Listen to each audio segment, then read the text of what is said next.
Autosport 2024 at the NEC in Birmingham, day one. It's really busy, but great to bump into Dan at Rowbottom. Dan, good to see you here. You've had a good break, I take it? Yeah, it's been great. Yeah, thank you. Christmas, New Year's now out the way, so we obviously look forward to this season. Yeah, a lot of work to do, but we're here and we're at the start of the year. Let's have a look in a moment at this season, but that hum you can hear behind us is the rumour mill and the gossip mill going. Maybe we'll touch on that a little bit later on, but first of all, just let's briefly look back at last season, which had some big highs and lows for you. Yeah, 100%. You know, obviously the move to Napa Racing UK was a fantastic move, and not only for me, but for my long-term partners, Cataclean, that obviously fund my programme. Yeah, it was really good. You know, commercially, it's a great place for us to be. It's great business-to-business activation going on, which is fantastic. And then on track, yeah, we had some successes. Not as many as I'd hoped. But you know, one of the prime reasons for my driver, you know, there was an advantage to going to Napa Racing or Alliance Racing, Napa, whatever we're calling it this week. It seems to change. I need to ask Pete for clarification. But yeah, we you know, you always hear the rumours and the tales of what makes Ash so successful.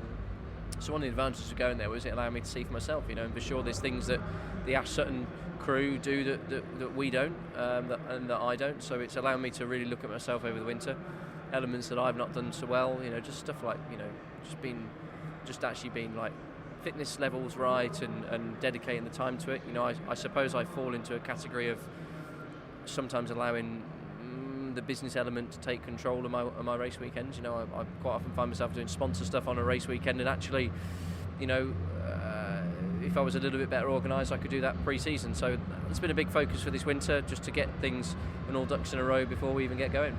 Money is a big part of it, isn't it? Motor racing is expensive, but there's, like, you know, we've spoken before about it being a big jigsaw puzzle. The right driver, the right car, the right engineer, the right team, the holistic approach, and the money drops right in the middle of that. Yeah, 100%. You know, first of all, you've got to finance it. You know, it is expensive, and you know, on top of that, the way that I fund my, you know, or my racing's funded through Cataclean as my title sponsor, that takes a lot of time as well. So, you know, I'm kind of prohibited from having, you know, like a 9 to 5. So then I need to find over the top sponsorship, personal sponsors, such like, which then effectively covers my salary, so I can live. And you know, things take time to arrange, but as you say, once everything starts to drop into place, it falls quite quickly, and we're very fortunate that the financing side is good. So now it's just about making sure my crew and me are ready to hit the year and go for it hard, you know. Last season, I've already mentioned, there's some highs and some lows, some very good drives from you, but some technical issues and just frustrations, I guess, was it? Yeah, we had a few issues, no fault of the team. You know, we had a couple of mechanical issues where just things failed on the car. You know, I made a few errors, no mistake about that. You know, I took corners off the car, like Donington GP, for example, clipped the tyre stack and ended the race early. So, you know, the mistakes all round, but, you know, as you've seen, you can't have those mistakes to have a championship winning campaign in BTCC. You know, there's some changes coming as well with the hybrid, the way that there's more power to deploy. I think the deployment strategy is the same, but that will change the race. You know, obviously last year we saw a lot of pole positions from Ash, a lot of race 1 and race 2 wins from Ash. I don't believe that it'll be as easy to do that. That's rude. Yeah, you can tell we're at Autosport International, can't you? Yeah, that's rude. But yeah, so, you know, I think the landscape of BTCC will change this year. Yeah. In terms of that landscape changing, we don't know what the full driver lineup's going to be yet. Most of the top teams are pretty settled. Does that mean we're going to see lots of changes to the cars, chassis setups, or engine changes, or whatever going on? Well, obviously, you know, Napa Racing UK set the bar last year, so it's given everybody something to chase, which is always a concern, you know, because if they catch up, then, you know, we definitely did have an advantage with our chassis last year. The car was incredible.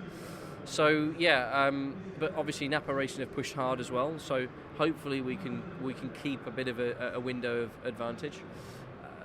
But yeah, we just got to wait and see how things evolve. I think there's some surprises to come for the fans. I think there's some new drivers coming in that, you know, if some of the rumours are to be true and this guy does end up on the grid, I think it'd be a good thing for the championship. Big name. Yeah, and the landscape's changing, which is good. It is the rumour mill, isn't it? That goes around everybody I've spoken to so far. We have a conversation before I switch the microphone on. And Well, I wonder if 50% of it all comes true. It'll be interesting, won't it? I've just heard that there's a ghost coming back as well, which is mildly concerning. But yeah, it is what it is. At the end of the day, this is where the psychological games start, and I'm all for it. I love it. When do you get back in the car? I don't think we start testing until the end of March, which sort of, that suits. We've still got a bit of work to do on a few bits and pieces on myself, and then we get to work end of March. So hopefully we can hit the ground running come media day. We're going to kick off at Donington Park game, where you very kindly took me around in a golf buggy last year. We did a fantastic circuit. I think it was 12.5 minutes, which was a bit of an omen because you didn't have a particularly good outing on that day. But Donington Park is a great circuit. Yes, phenomenal. I won't lie. I'm not as much of a fan as the GP loop as I am the national. I don't think it adds too much to the racing, to be honest with you. But yeah, Donington's a fantastic circuit. It's got loads of history. All the older circuits are the great ones. You've got Craners where you've got to commit. You've got Old Hairpin where you've got to commit, and then you've got the technical bits like Turn 1 and the chicane that you've got to get right. So for me, it's a great season opener. Always loads of fans there, which is what we're there to do. We're there to entertain. So yeah, I can't wait for it to roll on round. You're going to have your eye in from day one, aren't you? This is a season that's an important one for you. Absolutely, yeah. The only sort of target I've set is to be in the championship hunt come Brands GP. If we haven't done that, we failed. You've got to be in it to win it, as they say. And once you get to finals day in touring car, it can be anybody's really. So we've just got to make sure we're in a realistic chance points wise.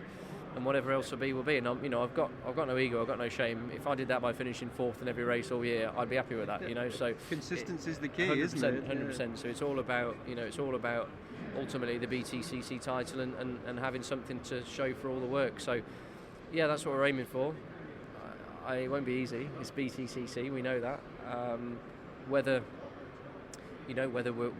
our package is capable, and I include myself in that, I don't know, but I'll tell you come Brands. You mentioned hybrid changes, which is about the power that's available, not necessarily how it's deployed. What is that going to make a difference to? Qualifying and racing, specifically qualifying, more so racing? How is it going to impact the weekend? Well, I think all of it. I think it's about 55, 60 horsepower now.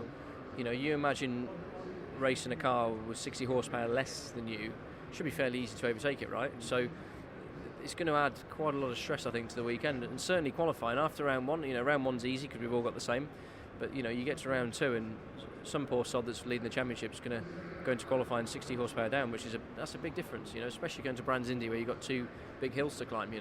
So I think we've got to think about it. We've got to strategise around it. I think it will add a little bit more of a strategic campaign to someone's championship. You have to think about it. We'll have to see. Maybe Ash will dominate again. Maybe he'll run away with it. Maybe I did nickname him Jesus last year for a reason. So see what happens. But yeah, ultimately, we've got the greatest yardstick in the team. We've got Ash and his crew. Tony and Ash together with Tom are a dominant force. So if we can't figure out what they're doing in order to make it so competitive, then no one can they? So the season will soon be on us, Donington Park. But great to catch up with you, Dan. Many thanks. Thank you.